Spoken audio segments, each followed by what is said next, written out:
किसानों का मंदिर, यही नाम दिया है भिंड के पास के राम जानकी मंदिर को लोगों ने। लोगों का कहना है कि यहां बीज रखने से पता चल जाता है कि कौन सी फसल अच्छी होगी और कौन सी हो जाएगी चौपट।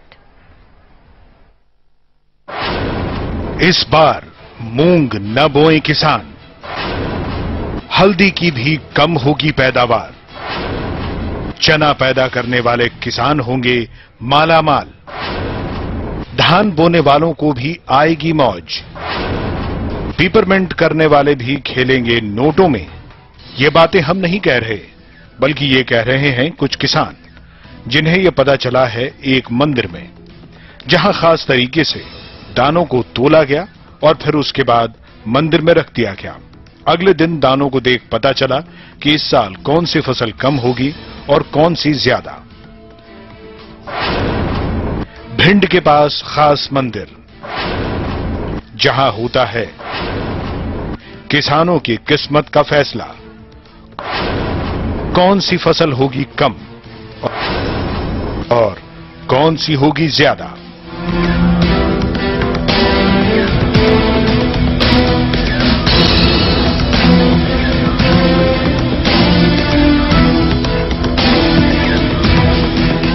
ये है भिंड से करीब 40 किलोमीटर दूर बसा उदोदगढ़ गांव और ये है यहां का राम जानकी मंदिर, जहां बाकी दिनों में तो श्रद्धालु आते ही हैं, लेकिन गुरु पूर्णिमा के दिन भक्तों की भीड़ कुछ ज्यादा ही रहती है।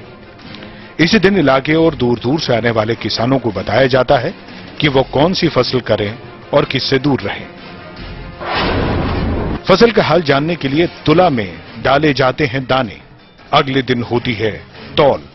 जिन बीजों का वजन बढ़ा, उस फसल की पैदावार ज्यादा, जिनका वजन कम, कम होगी वो फसल।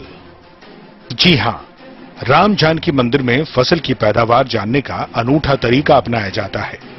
गुरु पूर्णिमा के दिन लोग उदोदगढ़ के इस मंदिर में इकट्ठा होते हैं। सभी अपने साथ फसल के दाने लाते हैं। सभी फसलों के दानों को एक एक तोला तौला जाता है। तौल में कोई फर्क न रहे, इसलिए बाकायदा सुनार को बुलाया जाता है।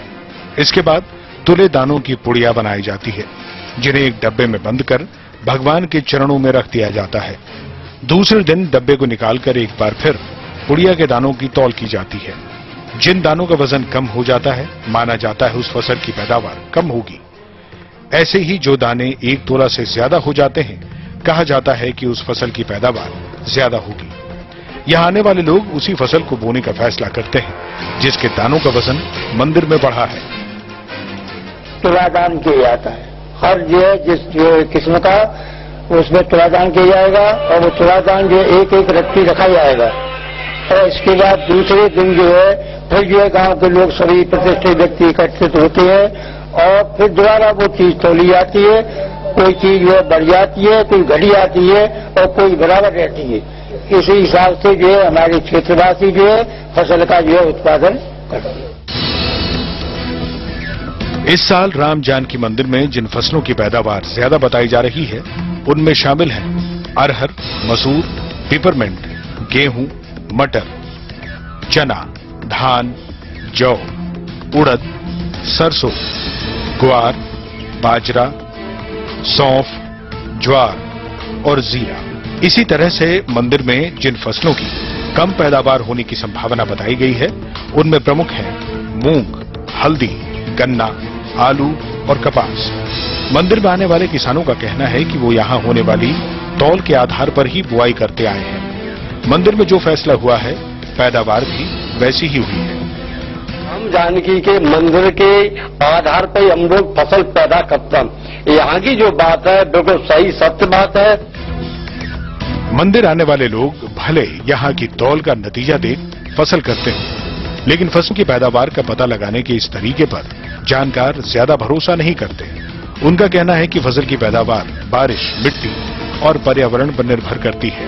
ऐसे में किसानों का मंदिर में देख फसल बोना केवल आस्था ही है और कुछ नहीं।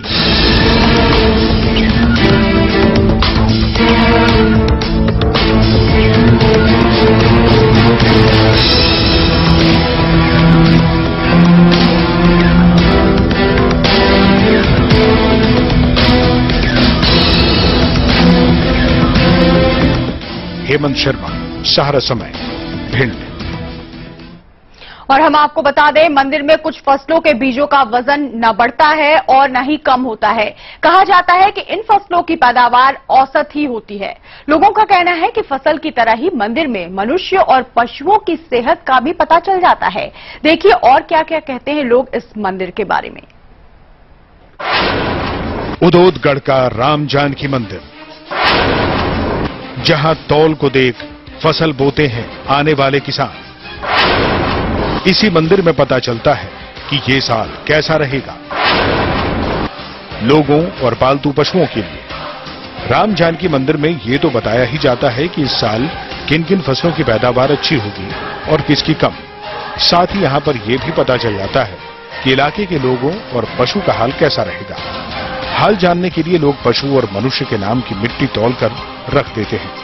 अगले दिन फिर ये मिट्टी तोली जाती है। अगर मिट्टी का वजन बढ़ जाए तो लोग और पशुओं का स्वास्थ्य अच्छा रहेगा, लेकिन अगर मिट्टी का वजन कम हो जाए तो समझ लीजिए कि मनुष्यों और पशुओं की हानि होगी। एक कागज के ऊपर मनुष्य की मिट्टी और पशु की मिट्टी लिख देते हैं और एक तोला तौल के उनको रख देते हैं। जैसा वो घटती है तो वैसे ही पशु का अनुमान करते हैं कि आज पशु में वृद्धि होगी। अगर मनुष्य की बढ़ती है तो मनुष्य में वृद्धि होगी और घटेगी तो ठीक माने। मंदिर में तौल करने की परंपरा करीब 200 साल से चली आ रही है, जिसमें शामिल होने के लिए तो लोग आते ही हैं। साथ ही कुछ भक्त यहाँ मन्नत भी मांगते हैं। मंदिर के पुजारी का कहना है कि यहाँ मांगी गई हर मन्नत पूरी होती है। यहाँ जो बड़ा अद्भुत चमत्कार है, यहाँ पर जो है छोटे से बड़े राघवेंद्र सरकार की शरण में आकर के यहाँ पर मामले निपटाए जाते हैं। और जो इसका चमत्कार इतना जो है व्यंगम है। धौलपुर राजस्थान से, इधर जालौन से, ग्वालियर दतिया से मन्नत मांगने तमाम लोग यहाँ आते हैं। किसी की बच्चा की नौकरी लगना है, किसी की जो है निपुत्री है उसको संतान चलना है। प्रभु की कृपा से यहाँ सभी की मन्नतें पूरी होती हैं। लोग बताते हैं कि यह मंदिर बेहद खास है, जिसमें पूजा करने के लिए रोजाना श्रद्धालु तो आते ही हैं, लेकिन गुरु पूर्णिमा पर यहाँ भक्तों का मेला नजर आता है। हेमंत शर्मा, सहारा समय, भिंड।